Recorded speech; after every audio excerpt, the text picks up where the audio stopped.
भारत में यूरोपीय कंपनियों का आगमन, इससे संबंधित एमसीक्यू हैं। क्वेश्चन है, औपनिवेशिक शासन की स्थापना निम्न में से सबसे पहले कहाँ हुई थी? औपनिवेशिक शासन की स्थापना निम्न में से सबसे पहले कहाँ हुई थी? ऑप्शन नंबर डी है बंगाल में।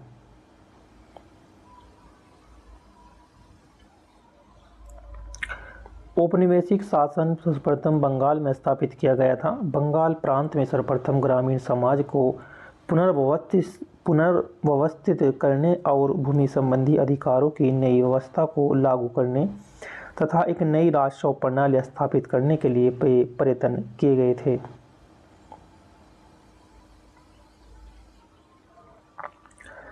नेक्स्ट है, बंगाल का पहला अंग्रेजी कारखाना 1651 में किस नदी के तट पर यह स्थापित किया गया था? बंगाल का पहला अंग्रेजी कारखाना 1651 में किस नदी के तट पर इसे स्थापित किया गया था? ऑप्शन नंबर है सी, हुगली नदी के तट पर। हुगली नदी के तट पर इसे स्थापित किया गया था। बंगाल में अंग्रेजों को सर्वप्रथम व्यापारिक छूट वर्ष 1651 में प्राप्त हुई थी। बंगाल में अंग्रेजों को सर्वप्रथम व्यापारिक जो छूट मिली थी 1651 में प्राप्त हुई थी, जब बंगाल के सूबेदार शाहशुजा कौन था? शाहशुजा, शाहजहां का दूसरा बेटा, ने एक फरमान जारी कर कंपनी को 3000 रुपये वार्षिक कर के बदले बंगाल, बिहार व उड़ीसा में व्यापार करने का विशेष अधिकार प्रदान किया था। शाहशुजा की अनुमति से बंगाल में पहला अंग्रेजी कारखाना 1651 में हुगली नदी के तट पर स्थापित किया गया था तथा अंग्रेज अधिकारी ब्रिजमैन को इस कारखाने फैक्ट्री का प्रधान नियुक्त किया गया था।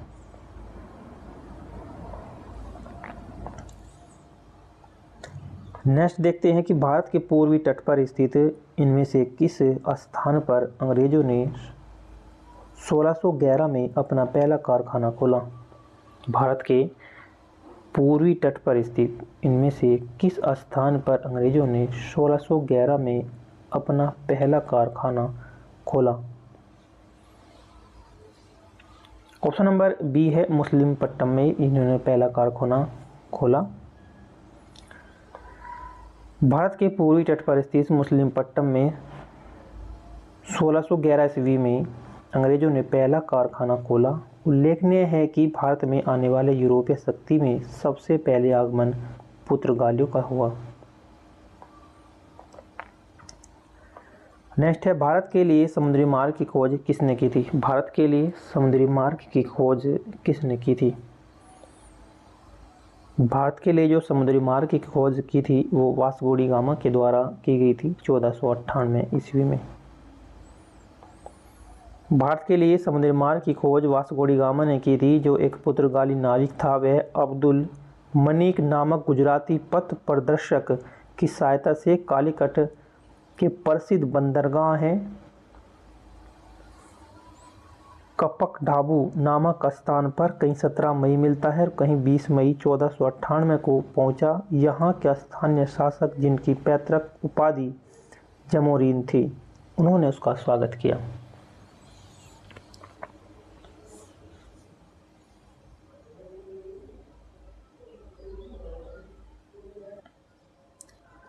नेक्स्ट है, भारत के समुद्री मार्ग की पहली बार खोज किसने की थी? भारत के लिए जो समुद्री मार्ग की खोज थी सबसे पहले पुर्तगाली ने की थी 1498 ईस्वी में। भारत के समुद्री मार्ग की पहली बार जो खोज की थी पुर्तगाली के निवासी वास्को डी गामा ने 20 मई 1498 को की थी। और अमेरिका के समुद्री मार्ग की खोज किसने की थी? कोलंबस ने कब की थी? 1492 में। अमेरिका के समुद्री मार्ग की खोज की थी कोलंबस ने 1492 ईस्वी में। गोवा को पुर्तगाल से स्वतंत्र किस वर्ष कराया था? गोवा को पुर्तगाल से जो स्वतंत्र करवाया था, ये करवाया था 1961 में। पुर्तगाल सबसे पहले आए और सबसे बाद में गए।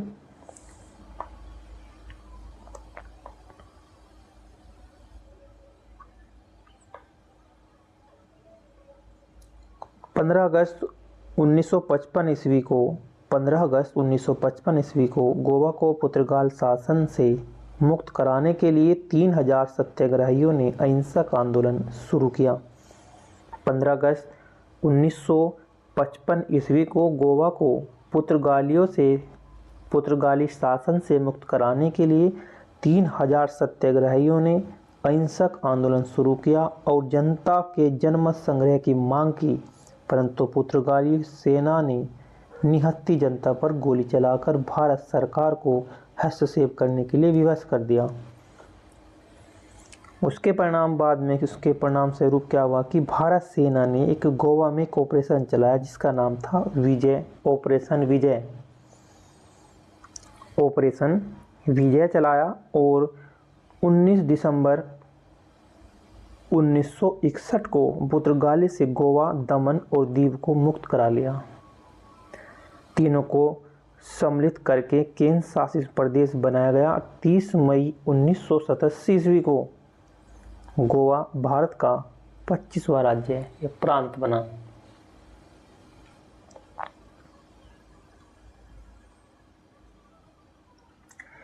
पुर्तगालियों के द्वारा गोवा पर कब्जा कब किया गया था? गोवा पर कब्जा 1510 ईस्वी में कर लिया था। 1510 एडी में गोवा ने कब्जा कर लिया था और मुक्त कब किया गोवा को? 1961 में।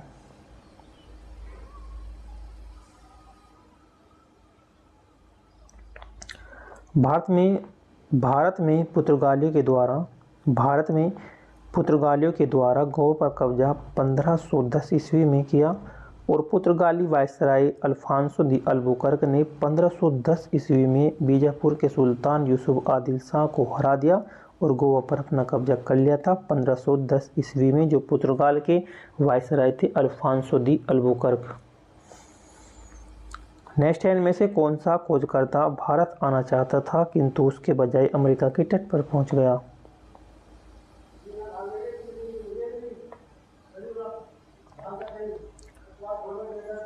क्रिस्टोफर कोलंबस स्पेन का एक नागरिक था। क्रिस्टोफर कोलंबस स्पेन का नाविक था जिसने भारत के समुद्री मार्ग खोजने के बजाय अटलांटिक महासागर में भ्रमित हो गया।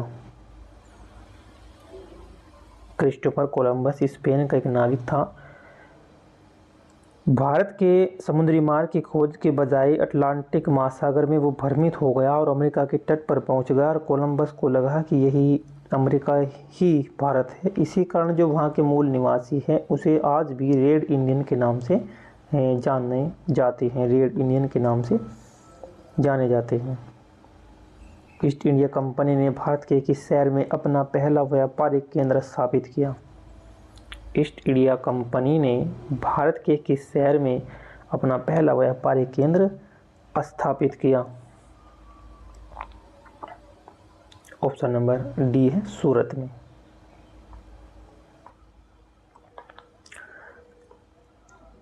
इकतीस दिसंबर 1600 ईस्वी को इंग्लैंड की महारानी एलिजाबेथ प्रथम ने कंपनी को 15 वर्षों के लिए पूर्वी देशों के साथ व्यापार का एक अधिकार प्रदान किया। भारत में व्यापारिक फैक्ट्री स्थापित करने का प्रथम प्रयास कैप्टन हॉकिंस के आगमन से हुआ। 1608 ईस्वी में जेम्स प्रथम के दूत के रूप में हॉकिंस सूरत पहुंचा और वह अकबर के नाम लिखा जेम्स प्रथम का पत्र लेकर मुगल बादशाह जहांगीर के दरबार में पहुंचा और सूरत में व्यापारिक फैक्ट्रियां खोलने की अनुमति मांगी। सम्राट ने अनुमति दे दी किंतु पुर्तगाल के शत्रुतापूर्ण कारनामों और सूरत के सौदागरों के विरोध के कारण यह अनुमति रद्द कर दी थी और 1612 ईस्वी में कैप्टन थॉमस बेस्ट ने एक समुद्री युद्ध में पुर्तगालियों को पराजित किया था। 1613 ईस्वी में शाही फरमान के द्वारा जहांगीर ने अंग्रेजों को सूरत में स्थापित कारखाना स्थापित करने की अनुमति दे दी। इस प्रकार सूरत के द्वारा पहला अस्थायी व्यापारिक केंद्र की स्थापना कर दी गई। किस सन में इंग्लैंड की रानी को भारत की महारानी घोषित किया था? ये 1877 में 77 में 1877 में इंग्लैंड की रानी को भारत की महारानी घोषित किया गया था। 1877 ईस्वी में इंग्लैंड की रानी को भारत की महारानी घोषित किया गया था। इसका पूरा नाम महारानी विक्टोरिया था। इन्हीं के नाम पर भारत के कोलकाता विक्टोरिया मेमोरियल भवन का भी निर्माण किया गया था। क्वेश्चन नंबर 10 है,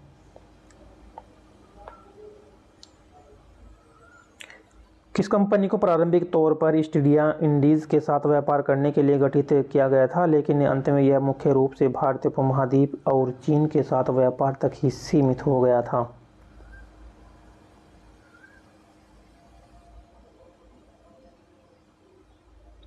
ऑप्शन नंबर है इसका सी, ईस्ट इंडिया कंपनी।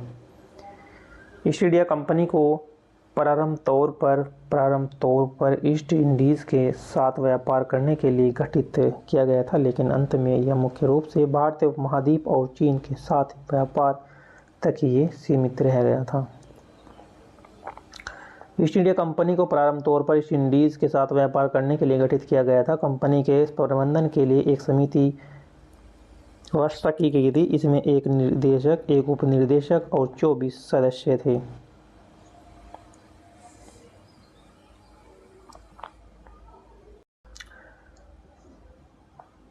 जब फ्रांसीसी नेतृत्व में फ्रांस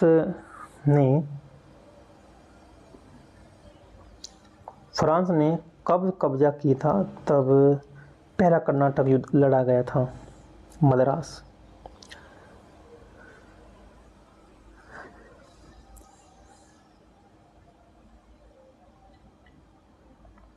कर्नाटक का प्रथम युद्ध हुआ था 1746 से 48 ईस्वी। ऑस्ट्रिया के उत्तराधिकारी युद्ध 1740 ईस्वी का विस्तार था।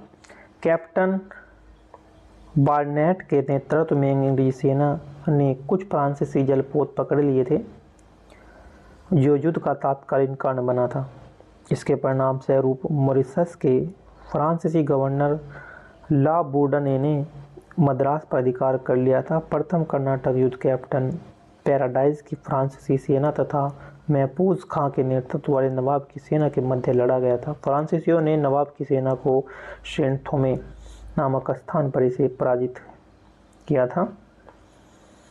इस युद्ध की समाप्ति यूरोप में एक्स-ला-शापेल की संधि के द्वारा यह समाप्त हो गई थी 1748 ईस्वी में। क्योंकि इस संधि के कारण ऑस्ट्रेलिया का उत्तराधिकारी का युद्ध भी समाप्त हो गया था, इस संधि से अंग्रेजों को मद्रास पुनः वापस मिल गया था।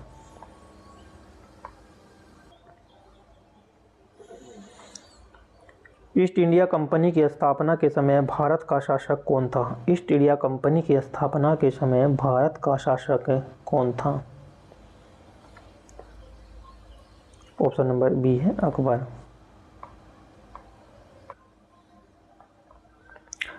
अंग्रेजों ने पूर्व में ही अपनी व्यापारिक गतिविधियों के लिए ब्रिटिश ईस्ट इंडिया कंपनी बनाई थी, जिसकी स्थापना 1599 में इंग्लैंड के एक मर्चेंट एडवेंचर्स नामक दल के द्वारा the United company of merchant of London training into the east Indies के नाम से थी। दिसंबर 1600 ईस्वी में ब्रिटेन की महारानी एलिजाबेथ प्रथम ने ईस्ट इंडिया कंपनी को पूर्वी तथा दक्षिण पूर्वी भारत के व्यापार के साथ 15 वर्षों के लिए अधिकार पत्र प्रदान किया। उस समय भारत का शासक मुगल सम्राट अकबर था, जिसका शासनकाल 1556 ईस्वी से 1605 ईस्वी तक का रहा। यह मुगल काल का सबसे महान शासक था।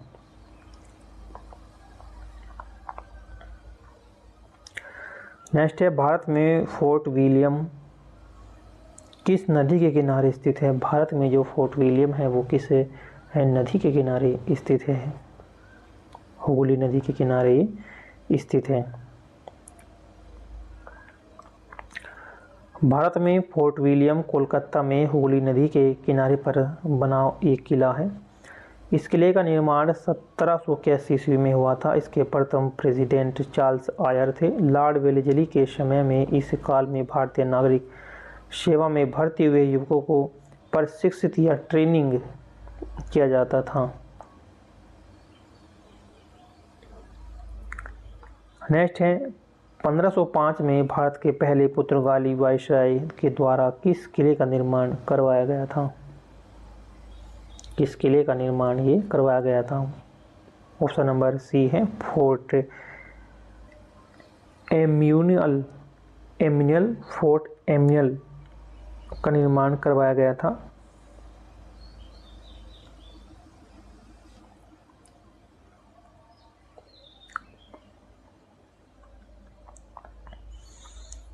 सेंट एंजेलो फोर्ट केरल के कन्नूर नगर में स्थित है। इसका निर्माण 1505 ईस्वी में प्रथम पुर्तगाली वायसराय फ्रांसिस्को डी अल्मीडा के द्वारा करवाया गया था। पुर्तगाली के बाद इस पर डचों का नियंत्रण हो गया था। पुर्तगाली के बाद इस किले पर डचों का नियंत्रण हो गया था और उसके पश्चात अंग्रेजों ने भी इस पर अधिकार कर लिया। वर्तमान में किला भारतीय पुरातात्विक सर्वेक्षण विभाग के अधीन है। नेक्स्ट है, भारत में अपने नियंत्रण को बढ़ावा देने के लिए ब्रिटिश और भारतीयों के बीच कई युद्ध लड़े गए थे, परंतु इनमें से कौन सा युद्ध उसमें शामिल नहीं है? कौन सा युद्ध इसमें शामिल नहीं है? वो युद्ध है एंग्लो बांग्ला युद्ध। एंग्लो बांग्ला युद्ध इसमें वो शामिल नहीं है। भारत में अपने नियंत्रण और को बढ़ावा देने के लिए ब्रिटिश और भारतीयों के बीच कई युद्ध लड़े गए थे।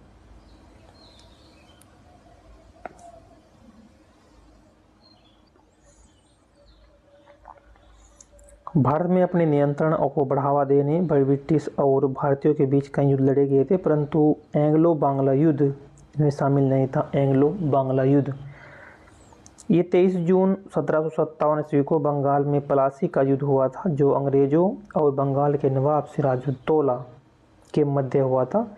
उसमें नवाब की हार हुई थी। जो एंग्लो बंगाल युद्ध था ये कब किया गया था? 23 जून 1757 ईस्वी में किया गया था। बंगाल में पलासी का युद्ध था, जो कि अंग्रेजों और बंगाल के जो नवाब थे सिराजुद्दौला के मध्य हुआ था। इसमें नवाब की जो है हार हुई थी। नेक्स्ट है, भारत में ईस्ट इंडिया कंपनी की सत्ता जमने से पहले भारत किस से बने मुलायम कपड़ों का निर्यात करता था? केवल रेशम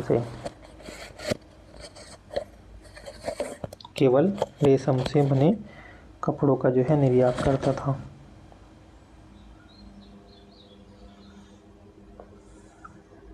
भारत में ईस्ट इंडिया कंपनी की सत्ता जमने से पहले, यानी कि भारत में जो ईस्ट इंडिया कंपनी थी, ईस्ट इंडिया कंपनी की सत्ता जमने से पहले सूती एवं रेशम से बने मुलायम कपड़ों, मसालों, मोती आदि का निर्यात करता था।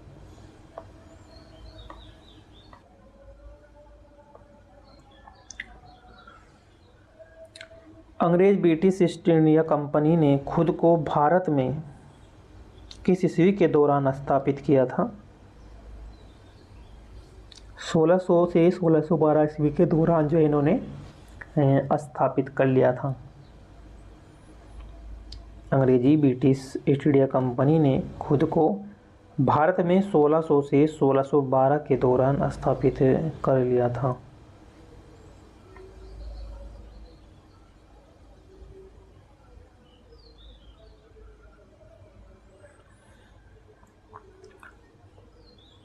नेक्स्ट है, अंग्रेजी ईस्ट इंडिया कंपनी को किस नाम से भी जाना जाता है? जॉन कंपनी के नाम से जाना जाता है।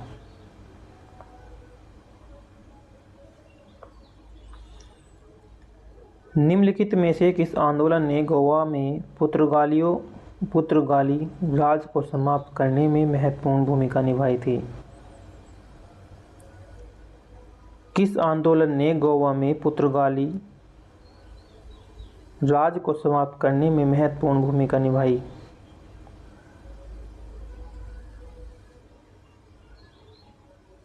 गोवा मुक्ति आंदोलन।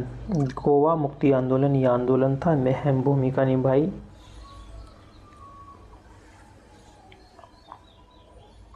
गोवा मुक्ति आंदोलन ने गोवा को पुर्तगालियों से समाप्त कराने में एक अहम भूमिका निभाई।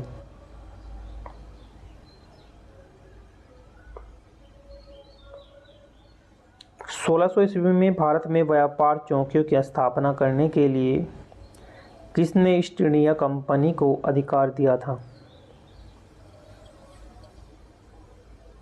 महारानी एलिजाबेथ प्रथम ने। महारानी एलिजाबेथ प्रथम ने यह अधिकार दिया था। वास्को डी गामा भारत कब आया था? वास्को डी गामा भारत जो आया था ये 1498 में आया था। 20 मई या 17 मई 1498 को वास्को डी गामा भारत के पश्चिमी तट पर स्थित कालीकट बंदरगाह पर पहुंचा और भारत एवं यूरोप के बीच नए समुद्री मार्ग की खोज कर दी थी। तो वास्को डी गामा 1498 में समुद्र के रास्ते से भारत पहला कदम रखने वाला प्रथम यूरोपीय था। नेक्स्ट देखते हैं स्वतंत्रता से पूर्व यानी कि स्वतंत्रता से पूर्व निम्नलिखित में से कौन सी एक फ्रांसीसी कॉलोनी नहीं थी? देखिए इस प्रश्न में जो है इसे रेलवे ने बहाल कर दिया था काउंटिंग से, क्योंकि पांडिचेरी और सूरत में ये कॉलोनियाँ थी। उसने कहा कि कॉलोनियाँ नहीं थी तो पटना और गोवा में कॉलोनियाँ नहीं थी। तो कहाँ कहाँ थी कॉलोनियाँ?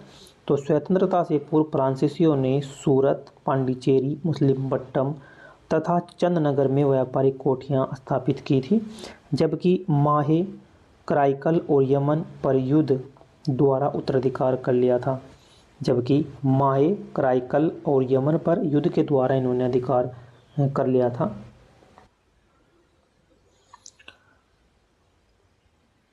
विकल्पों में गोवा और दमन दोनों ही जगह पर स्वतंत्रता से पूर्व कॉलोनियाँ नहीं थी। इसके परिणामस्वरूप दो विकल्प सही थे। इसी कारण से आरआरबी ने इस प्रश्न का मूल्यांकन से इसे बाहर कर लिया था। पुर्तगाली व्यापारिक गोवा की भूमि पर पहली बार किस सदी में आए? ये 16वीं सदी में इन्हें आए। 16वीं सदी में 1502 ईस्वी में वास्को डी गामा दूसरी बार भारत आया और 1503 ईस्वी में पुर्तगालियों ने कोचीन में अपनी व्यापारिक फैक्ट्री स्थापित कर दी थी। देखो वास्को डी गामा जो है 1498 में पहली बार आया, फिर 1502 में फिर आया और 1503 ईस्वी में पुर्तगालियों ने कोचीन में अपनी पहली फैक्ट्री स्थापित कर दी थी। व्यापारिक संबंधों की स्थापना हो जाने के बाद भारत के कालीकट, कन्नूर और कोचीन प्रमुख पुर्तगाली केंद्र के रूप में उभरे।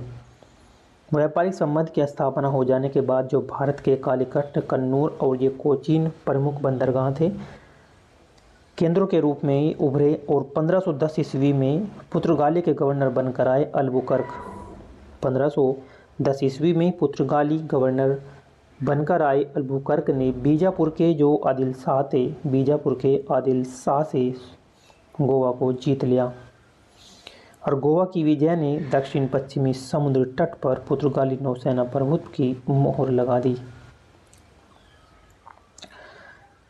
यूरोपीय व्यापारी के 1498 ईस्वी में पुर्तगाली अन्वेषक वास्को डी गामा के आगमन के साथ पहले भारतीय तटों पर किस शहर में नज़दीक पहुंचे थे?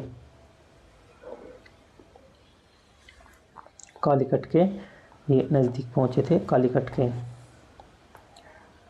यूरोपीय व्यापारी के वास्को डी गामा 1498 ईस्वी में कालीकट पहुंचा और वहाँ के राजा थे जमोरिन ने उनका स्वागत किया और इसे जो है उसे मसाले, जड़ी बूटियाँ इत्यादि ले जाने की भी परमिशन दे दी थी।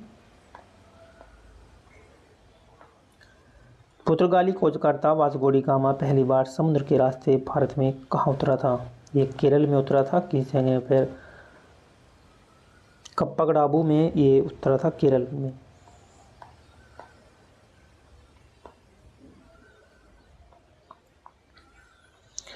पुर्तगालियों के द्वारा 1662 ईस्वी में इंग्लैंड के राजा चार्ल्स द्वितीय को पुर्तगालियों के राजा की बहन से शादी करने पर किस शहर को फॉर के रूप में दे दिया था? मुंबई को दे दिया था। यानी कि पुर्तगालियों ने 1662 ईस्वी में इंग्लैंड के राजा से चार्ल्स द्वितीय से अपनी बहन की शादी कराने के उसमें जो है इन्होंने मुंबई देश पर दे दिया था। मुंबई 7 द्वीपों का एक समूह था जिसे 1534 ईस्वी में पुर्तगालियों ने गुजरात के एक बहादुर शाह से छीन लिया था। मुंबई 7 द्वीपों का एक समूह था जिसे 1534 ईस्वी में पुर्तगालियों ने गुजरात के बहादुर शाह से छीन लिया था और पुर्तगालियों ने वर्ष 1661 ईस्वी में इंग्लैंड के राजा चार्ल्स द्वितीय कहीं 62 है यानी कि 162 की घटना है। तो चार्ल्स द्वितीय के तथा पुर्तगाल राजकुमारी कैथरीन से विवाह के अवसर पर दहेज में दे दिया था, चार्ल्स द्वितीय को भेंट कर दिया था। भारत में अंग्रेजों के द्वारा निर्मित पहला किला कौन सा था? ये था फोर्ट सेंट जॉर्ज। पहला जो किला था फोर्ट सेंट जॉर्ज, ये पहला किला था।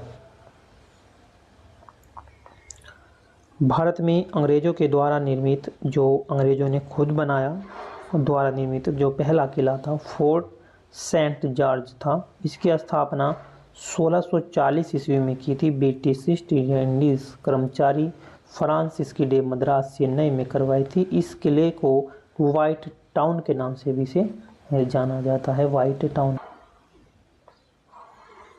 केप ऑफ गुड होप कहाँ स्थित है? केप ऑफ गुड होप ये कहाँ स्थित है?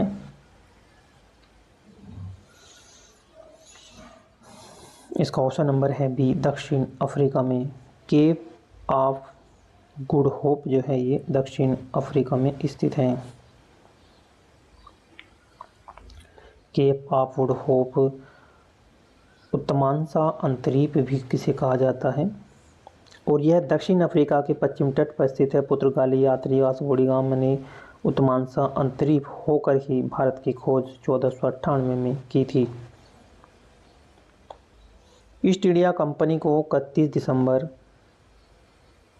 एलिजाबेथ के द्वारा प्रथम अंग्रेज रॉयल चार्टर दिया गया था,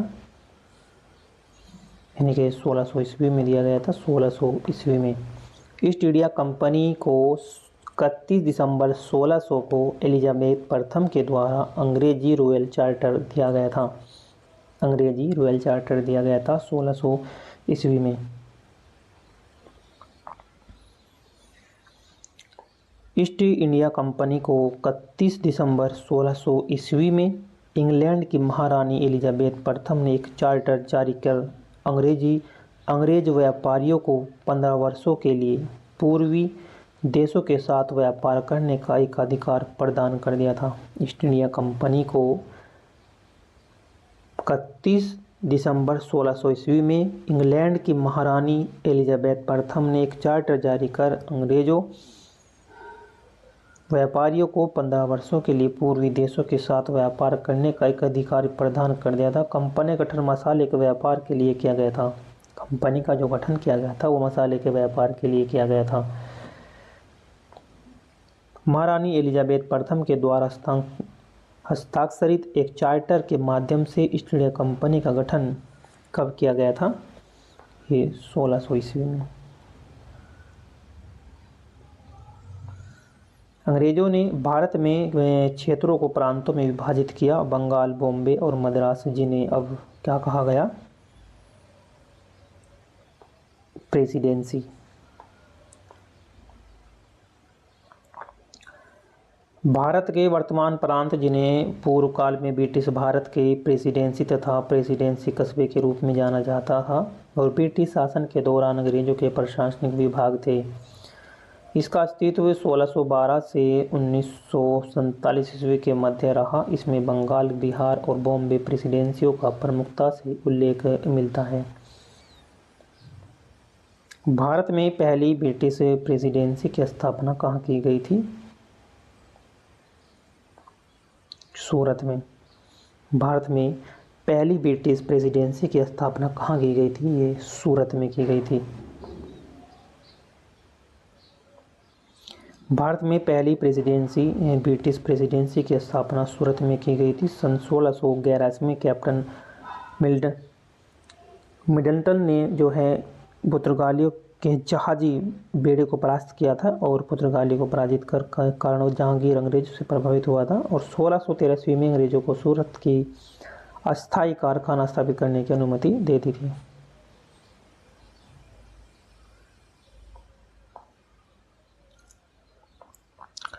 अरब व्यापारियों ने लाल सागर और भूमध्य बंदरगाहों के माध्यम से भारतीय वस्तुओं को कौन से देशों में भेजा?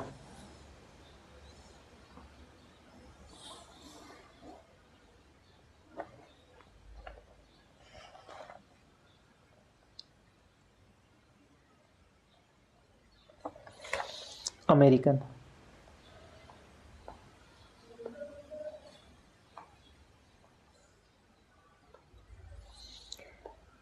अरब व्यापारियों ने लाल सागर भूमध्य सागर के बंदरगाहों के माध्यम से भारतीय वस्तुओं को यूरोप में व्यापार किया और 1869 ईस्वी में स्वेज नहर का निर्माण किया जो लाल सागर तथा भूमध्य सागर को जोड़ती थी।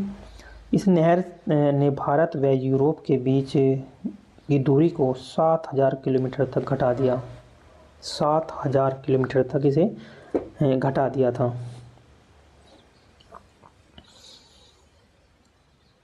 ये थे भारत में यूरोपीय कंपनियों के आगमन से संबंधित एमसीक्यू जो परीक्षा की दृष्टि से अति उपयोगी है।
शिवाजी ने 1660 ईस्वी के दशक में जो है किसके नेतृत्व में रणनीति और सैन्य रणनीतियों का उपयोग किया था? शिवाजी ने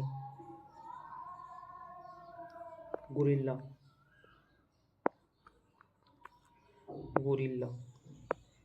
शिवाजी का जन्म पूना के निकट शिवनेर के दुर्ग में शाहजी भोसले की प्रथम जो पत्नी थी जीजाबाई के गर्भ से 1627 ईस्वी में हुआ था और इनके आरंभिक जीवन पर उनकी माता जीजाबाई और गुरु एवं संरक्षक दादाजी कोंडदेव के व्यक्तित्व का अत्यधिक प्रभाव पड़ा था और उनके अपने जीवन के प्रारंभिक कार्यस्थली बनाया था और 1660 ईस्वी के दशक में एक नई युद्ध शैली को जन्म दिया था जिसे गुरिल्ला रणनीति या छापा मार नीति के नाम से भी इसे जाना जाता था। नेक्स्ट है शिवाजी का जन्म इनमें से किस किले में हुआ था? शिवाजी का जन्म जो है इनमें से किस किले में हुआ था। ऑप्शन नंबर डी है शिवनेर में इनका जन्म हुआ था, शिवनेर में। किसने नागरिक सरकार के सर्वोच्च प्रमुख के रूप में अष्टप्रधान नामक यानी कि 8 मंत्री का एक परिषद नियुक्त की थी? यानी कि किसने जो है 8 मंत्री की एक परिषद नियुक्त की थी जिसे बोलते थे अष्टप्रधान।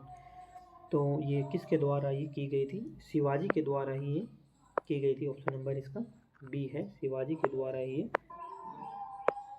शिवाजी ने शासन संबंधी कार्यों में परामर्श लेने के लिए एक अष्टप्रधान नामक एक मंत्री परिषद के निर्माण किया था, जिसमें 8 मंत्री थे। पेशवा, अमात्य और वाक्यान्वीश और चिटनीस, सुमंत, सर-ए-नौबत और पंडितराव और न्यायाधीश।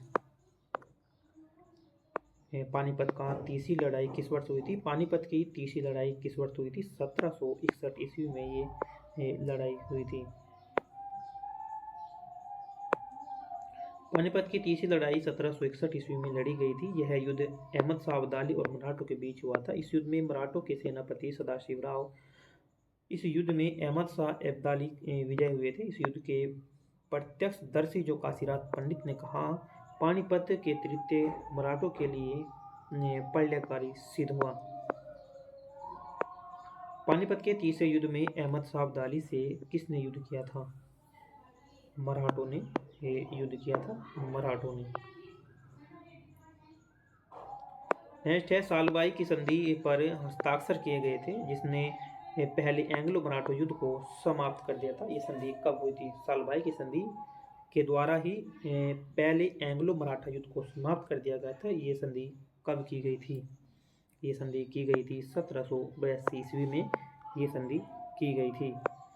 सालबाई की संधि 17 मई 1782 ईस्वी में ईस्ट इंडिया कंपनी और पूना दरबार के बीच हुई थी। फरवरी 1783 ईस्वी में पेशवा की सरकार ने इसकी पुष्टि कर दी थी और परिणाम स्वरूप इसके फलस्वरूप 1775 ईस्वी से चला आ रहा प्रथम आंग्लो मराठा युद्ध भी समाप्त हो गया था।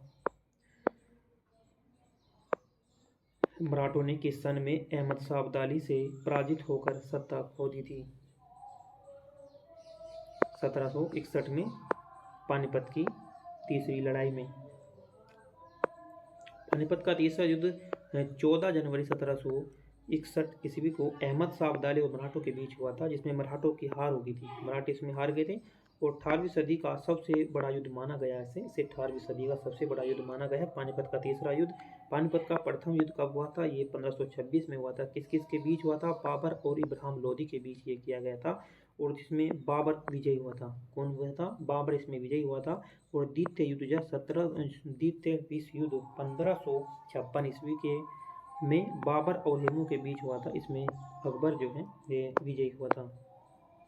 नेक्स्ट देखते हैं कि बसीन की संधि पर किस वर्ष हस्ताक्षर किए गए थे? बसीन की संधि पर किस वर्ष हस्ताक्षर किए गए थे? ये 1802 ईस्वी में किए गए थे, 1802 ईस्वी में। बसीन की संधि पेशवा बाजीराव द्वितीय एवं अंग्रेजों के मध्य 31 दिसंबर और 1802 ईस्वी में हुई थी। इस संधि के तहत पेशवा 6000 अंग्रेजी सेना की एक टुकड़ी पूना में रखकर स्वीकार किया।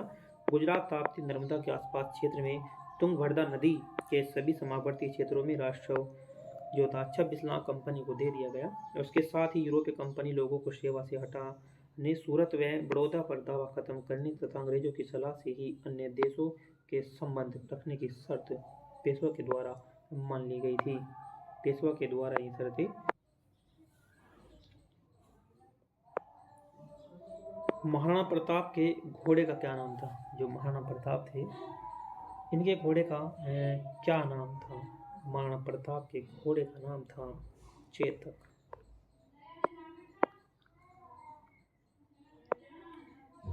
महाराणा प्रताप के सबसे प्रिय और प्रसिद्ध नीलवर्ण मूल घोड़े का जो नाम था वो चेतक था। हल्दी घाटी युद्ध कब हुआ था? 1576 ईस्वी में।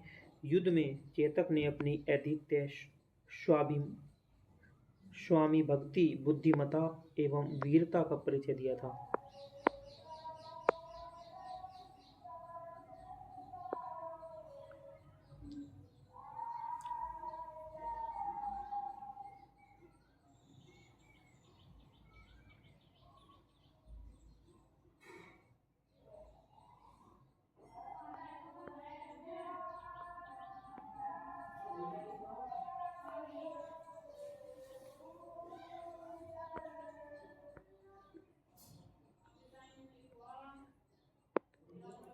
स्वतंत्र राष्ट्र मैसूर, बंगाल, पंजाब, अवध, इससे संबंधित प्रश्न है नेक्स्ट वीडियो में।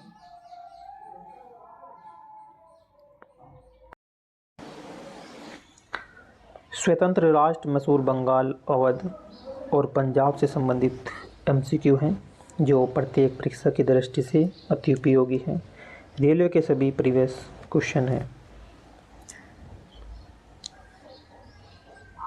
क्वेश्चन है आसफुद्दौला के द्वारा निर्मित आसफी इमामबाड़ा कहाँ स्थित है?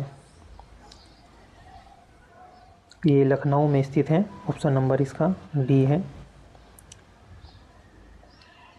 बड़ा इमामबाड़ा उत्तर प्रदेश के लखनऊ शहर में स्थित है। इसे बड़ा इमामबाड़ा और छोटा इमामबाड़ा भी लखनऊ में ही है। इसे आसफी इमामबाड़ा के नाम से भी जाना जाता है।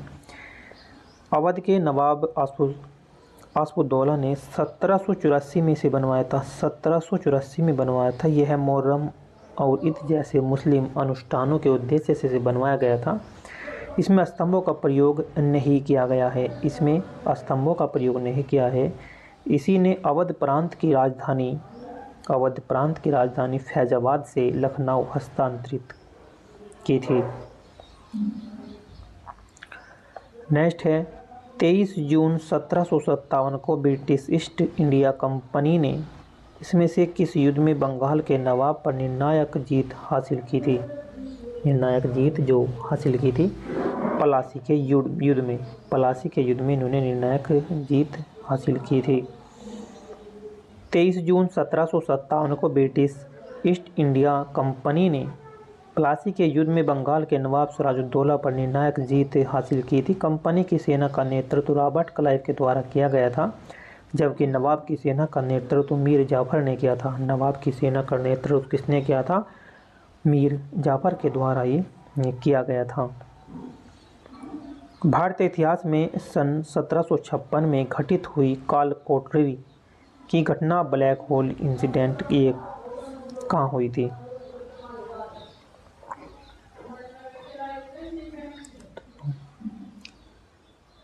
कलकत्ता में ये घटना घटी गई थी।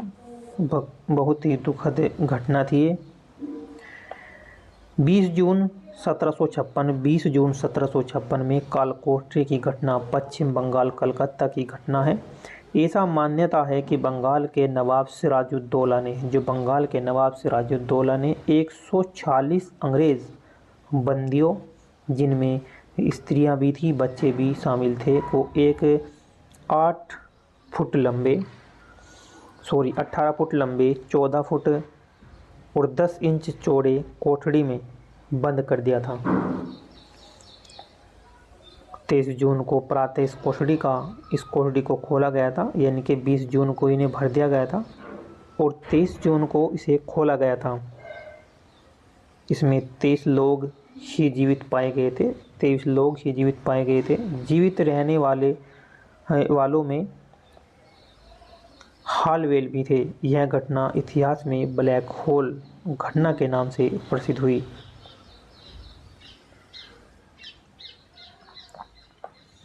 अंग्रेजों ने किस सन में पंजाब पर कब्जा कर लिया था? अंग्रेजों ने किस सन पर पंजाब में कब्जा कर लिया था? 1849 ईस्वी में। 1849 ईस्वी में इन्होंने द्वितीय आंग्ल सिख युद्ध जो 1848 से 49 के तहत 3 युद्ध लड़े गए थे। गुजरात का युद्ध 21 फरवरी 1849 ईस्वी को लड़ा गया था। अंग्रेजी सेना का नेतृत्व चार्ल्स नेपियर ने किया था।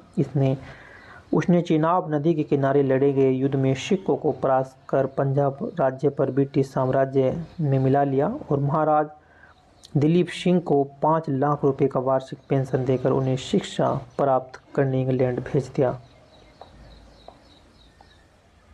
नेक्स्ट है, पंजाब के नवाब सिराजुद्दौला प्लासी की लड़ाई में किस वर्ष हारे थे? प्लासी की लड़ाई यानी कि कब हुई थी?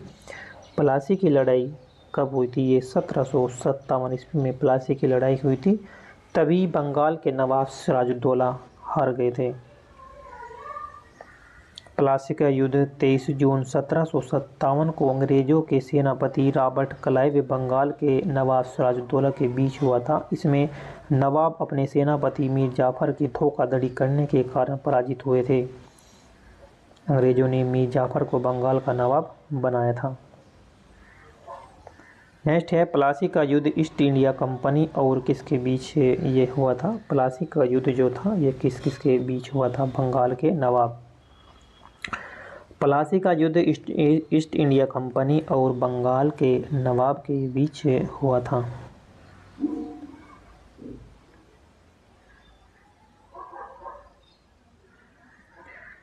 किसने ईस्ट इंडिया कंपनी के खिलाफ प्लासी का युद्ध लड़ा था? किसने ईस्ट इंडिया कंपनी के खिलाफ प्लासी का युद्ध लड़ा था? सिराजुद्दौला ने लड़ा था।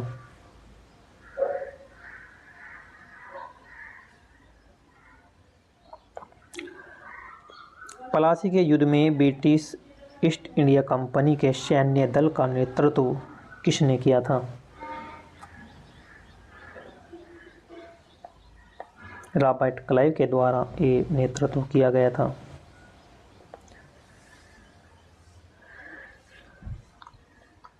प्लासी की लड़ाई के बाद अंग्रेजों ने भारत में राजनीतिक सत्ता हासिल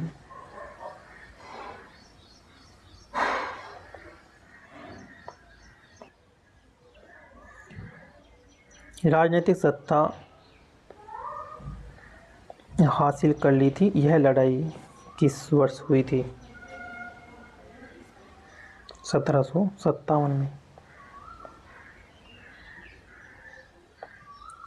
हैदराबाद की अंतिम निजाम शासक कौन था? हैदराबाद का अंतिम निजाम शासक कौन था? मीर उस्मान अली खान।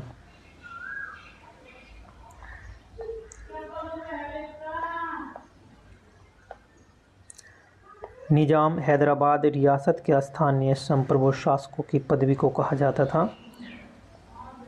निजाम 1719 ईस्वी से हैदराबाद रियासत के शासक थे और आसफ जाही राजवंश से संबंधित थे। इस राजवंश की स्थापना मीर कमर उद्दीन सिद्दी ने की थी और जो 1713 ईस्वी से 1721 ईस्वी के मध्य मुगल साम्राज्य के दक्कन क्षेत्र का सूबेदार था। इस रियासत के 7वें और अंतिम निजाम मीर उस्मान अली खान थे। 1911 और 1948 ईस्वी में इन्होंने उस समय समर्पण किया जब भारतीय सेना ने ऑपरेशन पोलो के तहत हैदराबाद को भारतीय संघ में मिला लिया था। शायक संधि की प्रणाली को स्वीकार करने वाला पहला भारतीय मूल का शासक कौन था? हैदराबाद के निजाम थे। हैदराबाद के निजाम।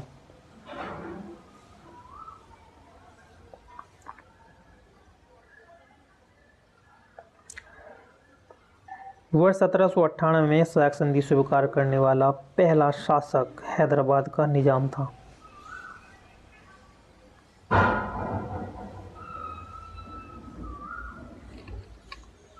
हैदराबाद का निजाम था। मैसूर दूसरा राज्य था जिसने 1799 ईस्वी में संधि पर हस्ताक्षर की और 1801 में वेलेजली ने अवध के नवाब को संधि पर हस्ताक्षर करने के लिए बाध्य किया था। शायक संधि वास्तव में किसी भी राज्य की संप्रभुता को छीनने वाला दस्तावेज था जिसके तहत राज्य को स्वयं अपनी रक्षा करने, कूटनीतिज्ञ संबंध स्थापित करने, विदेशियों को नियुक्त करने और यहाँ तक कि अपने पड़ोसों के साथ विवादों का समाधान करने का भी अधिकार प्राप्त नहीं था।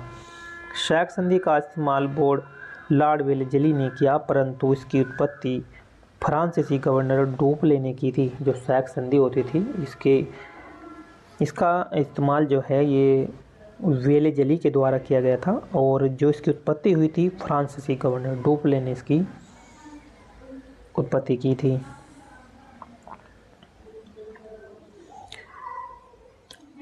किसके अनुसार ईस्ट इंडिया कंपनी के द्वारा भारतीय शासकों को अपनी स्वतंत्र सशस्त्र सेनाएं रखने की अनुमति नहीं दी गई थी? नहीं दी गई थी।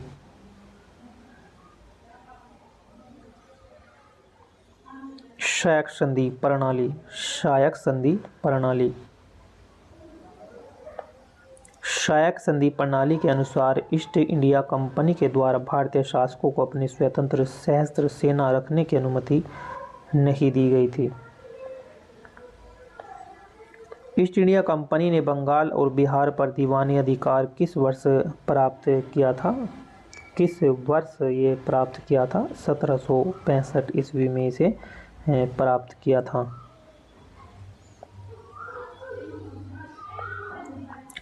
बंगाल, बिहार, उड़ीसा की दीवानी 1765 ईस्वी में मुगल बादशाह सालम द्वितीय ने इलाहाबाद की प्रथम संधि के अनुसार ईस्ट इंडिया कंपनी को प्रदान की थी, और 1764 में बक्सर के युद्ध में अवध के नवाब के पराजित हो जाने पर कंपनी ने इलाहाबाद तथा उसके आसपास के क्षेत्रों पर अधिकार कर लिया था।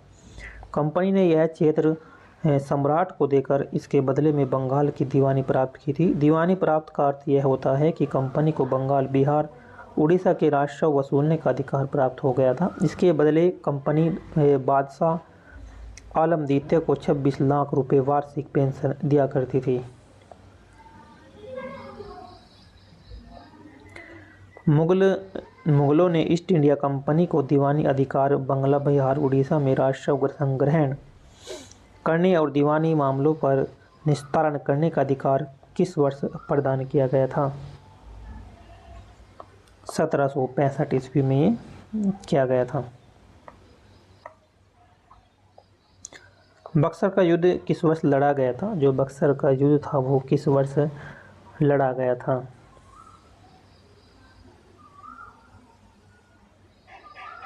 1764 ईस्वी में बक्सर का युद्ध लड़ा गया था। बक्सर का युद्ध 1764 ईस्वी में लड़ा गया था। इस युद्ध में ब्रिटिश सेना के विरुद्ध अवध के नवाब सिराजुद्दौला, मुगल सम्राट शाह आलम द्वितीय तथा बंगाल के नवाब मीर कासिम थे। अंग्रेजी सेना के नेतृत्व हेक्टर मुन्नो ने किया था। इस युद्ध में अंग्रेज सेना विजय हुई थी। बक्सर के युद्ध में विजय के बाद भारत के वास्तविक रूप से ब्रिटिश संप्रभुता संपन्न हुई थी। टीपू सुल्तान इसमें से किस स्थान से संबंधित हैं? टीपू सुल्तान श्रीरंगपट्टनम से संबंधित हैं।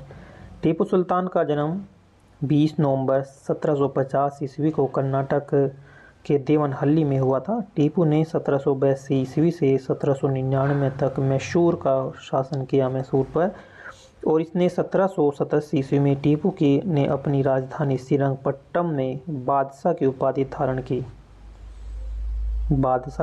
धारण की तथा अपने नाम के सिक्के चलाए। टीपू ने आधुनिक कैलेंडर को लागू किया तथा सिक्का ढलाई की एक नई तकनीकी नाप तोल के आधुनिक पैमाने अपनाए और अपनी राजधानी श्रीरंगपट्टनम में स्वतंत्रता का वृक्ष लहराया। जैकोबिन क्लब का सदस्य था।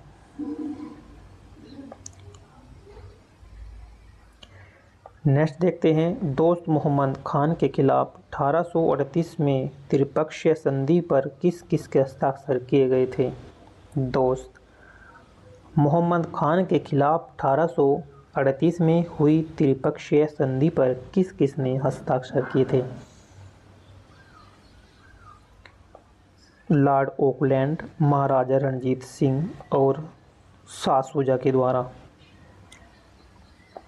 इस पर हस्ताक्षर किए गए थे।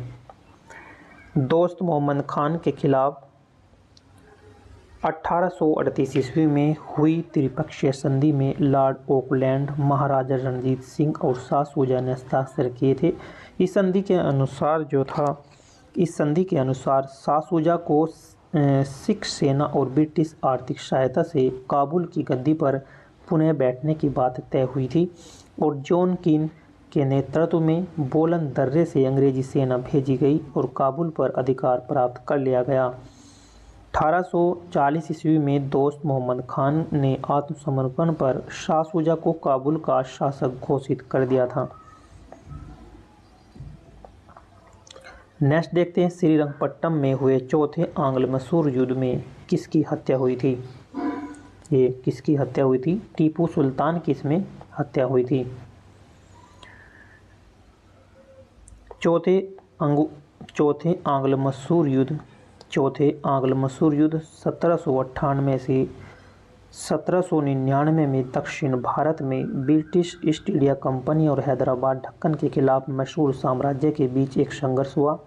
टीपू सुल्तान की मृत्यु श्रीरंगपट्टम के चतुर्थ आंग्ल मैसूर युद्ध के दौरान 1799 में हुई थी। नेक्स्ट है, इनमें से किस युद्ध ने भारत में ब्रिटिश उपनिवेशवाद की नींव रखी थी। इनमें से किस युद्ध ने भारत में ब्रिटिश उपनिवेशवाद की नींव रखी थी? प्लासी के युद्ध में रखी गई थी। प्लासी का युद्ध 1757 भारत में अंग्रेजों के लिए एक ऐतिहासिक युद्ध साबित हुआ, क्योंकि इस युद्ध में जीत से बंगाल में अंग्रेजों ने राजनीतिक और सैन्य सर्वोच्चता स्थापित की तथा भारत में ब्रिटिश उपनिवेशवाद की नींव इससे पड़ गई थी। आयरकट्टू के नेतृत्व में ब्रिटिश सेना ने कब पोर्टो नोवो में हैदर अली को हराया और मद्रास को बचाया था? जुलाई 1781 में। जनरल आयरकूट के नेतृत्व में जुलाई 1781 में ब्रिटिश सेना ने पोर्टो नोवो के युद्ध में हैदर अली को पराजित कर दिया और यह युद्ध कोलेरून नदी के तट पर हुआ था।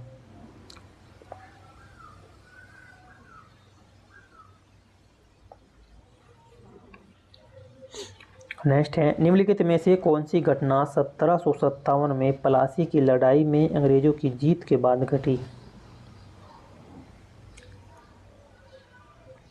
ऑप्शन नंबर इसका सी है, ब्रिटिश ईस्ट इंडिया कंपनी के व्यापार का विस्तार हुआ। 1757 के प्लासी की लड़ाई के बाद ब्रिटिश ईस्ट इंडिया कंपनी के व्यापार का विस्तार हुआ और बंगाल के नवाब के पास केवल निजामत का अधिकार रह गया। 1764 के बक्सर के युद्ध के बाद नवाब से निजामत का अधिकार भी छीन लिया गया। नेक्स्ट है, अंग्रेजों ने मैसूर के साथ कितने युद्ध लड़े थे? अंग्रेजों ने मैसूर के साथ जो है कितने युद्ध लड़े थे? ये 4 युद्ध लड़े थे।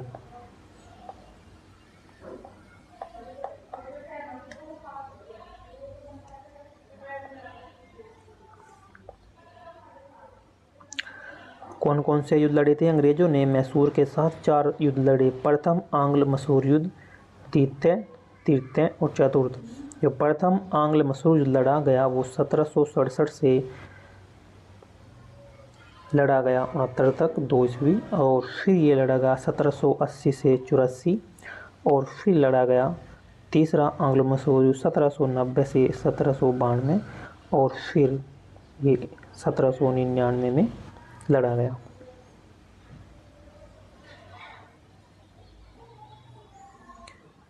सत्रह में प्लासी के युद्ध में ईस्ट इंडिया कंपनी की सेना का नेतृत्व किसने किया था? रॉबर्ट क्लाइव के द्वारा ये नेतृत्व किया गया था।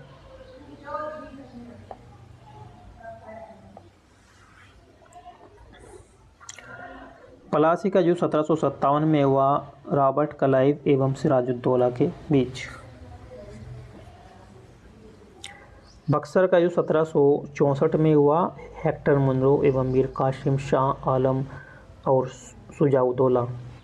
पांडीवास का युद्ध 1760 में हुआ आयरकूट एवं काउंट डी लाली। 768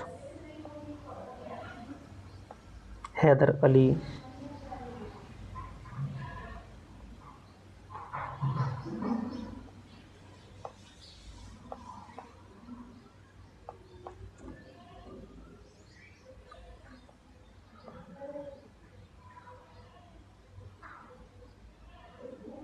1768 का हैदर अली कहाँ का शासक था? क्वेश्चन है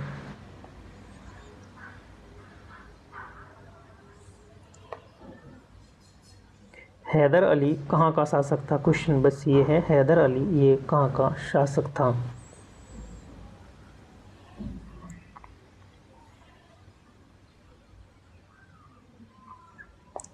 चित्तौड़ का।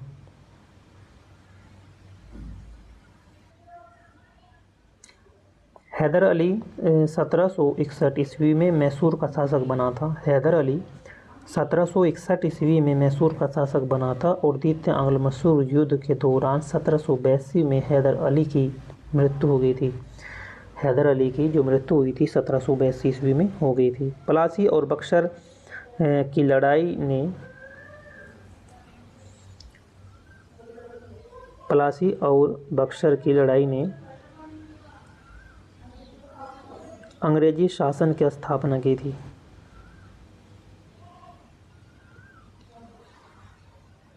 किस पर अंग्रेजी शासन की स्थापना की थी? बंगाल पे।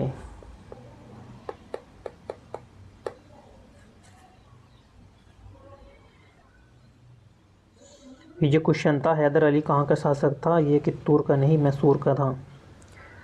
हैदर अली जो शासक था मैसूर का।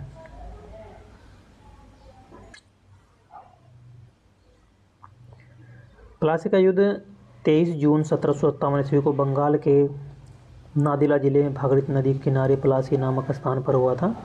ईस्ट इंडिया कंपनी के सेनापति रॉबर्ट क्लाइव और बंगाल के नवाब सिराजुद्दौला की सेना के बीच हुआ था, जिसमें अंग्रेजी सेना विजय हुई तथा बंगाल में अंग्रेजी साम्राज्य की नींव पड़ गई थी। बक्सर का युद्ध 22 अक्टूबर 1764 को बक्सर बिहार में ईस्ट इंडिया कंपनी के हेक्टर मुंडो और मुगल बादशाह सालम द्वितीय, अवध के नवाब सिराजुद्दौला और बंगाल के नवाब मीर कासिम के बीच लड़ा गया था, जिसमें अंग्रेजी विजयी हुए थे। इस प्रकार बंगाल तथा बिहार में वास्तविक रूप से ब्रिटिश प्रभुसत्ता स्थापित हो गई थी।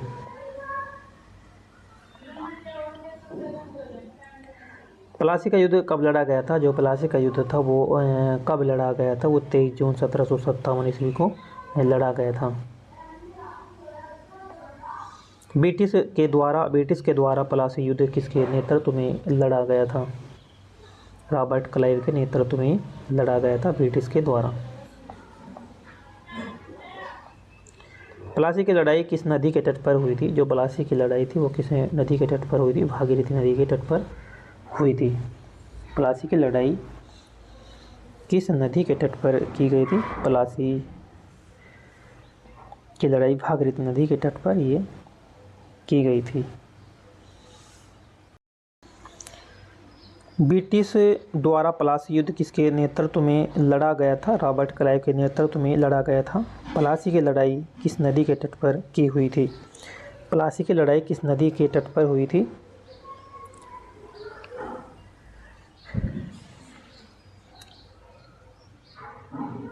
तो प्लासी की लड़ाई हुई थी भागीरथी नदी के तट पर, ये लड़ाई हुई थी।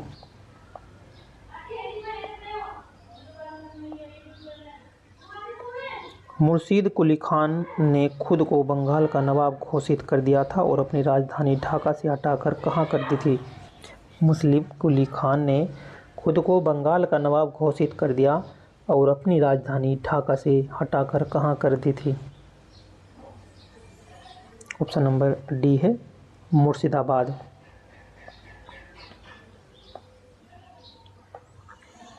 औरंगजेब के पोते का नाम था अजीमुस्सान ने से मतभेद के कारण मुर्शीद कुली खान ने अपनी राजधानी ढाका से मुर्शिदाबाद स्थानांतरित कर दी थी।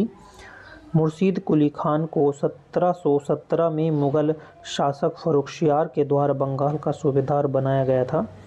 यह मुगल सम्राट के द्वारा नियुक्त अंतिम सूबेदार था। इसी के साथ बंगाल में वंशानुगत सूबेदारी शासन की शुरुआत हुई थी। नेक्स्ट है, हैदर अली ने अंग्रेज़ों के साथ मद्रास संधि पर हस्ताक्षर किए। इसमें दोनों उनके उभयनिष्ठ शत्रु के विरुद्ध परस्पर मदद के लिए सहमत हुए थे। ऑप्शन नंबर सी है मराठा।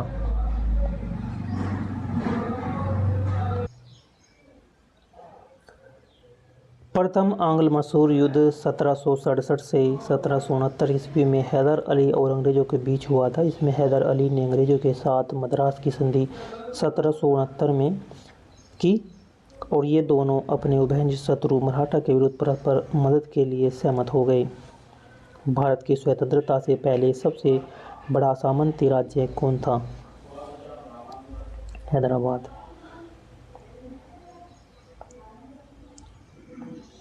भारत में स्वतंत्रता से पहले सबसे बड़ा सामंती राज्य हैदराबाद था। स्वतंत्रता के पश्चात ऑपरेशन पोलो के द्वारा 1948 ईस्वी में के तहत इस राज्य को भारतीय संघ में शामिल किया गया था। तृतीय मसूर युद्ध कब से कब लड़ा गया? तृतीय मसूर युद्ध कब से कब लड़ा गया?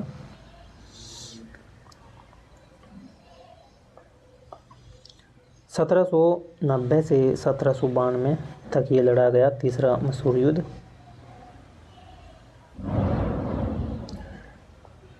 तृतीय आंग्ल मसूर युद्ध 1790 से 1792 के मध्य अंग्रेजों और मैसूर के शासक टीपू सुल्तान के बीच हुआ था।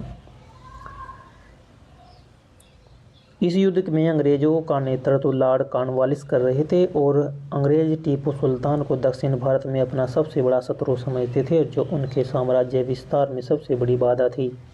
टीपू सुल्तान और अन्य भारतीय राजाओं की तरह अंग्रेजों की कठपुतली नहीं बनना चाहता था, परंतु बल्कि वह अंग्रेजों को भारत से खदेड़ने के लिए तैयार था। तृतीय आंग्ल मसूर युद्ध में टीपू सुल्तान की हार हुई और उसे अंग्रेजों के साथ 1792 में श्रीरंगपट्टनम की संधि करनी पड़ी।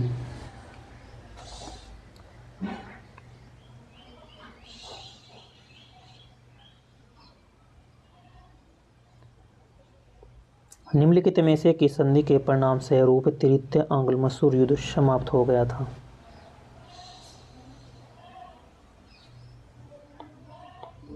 श्रीरंगपट्टनम की संधि।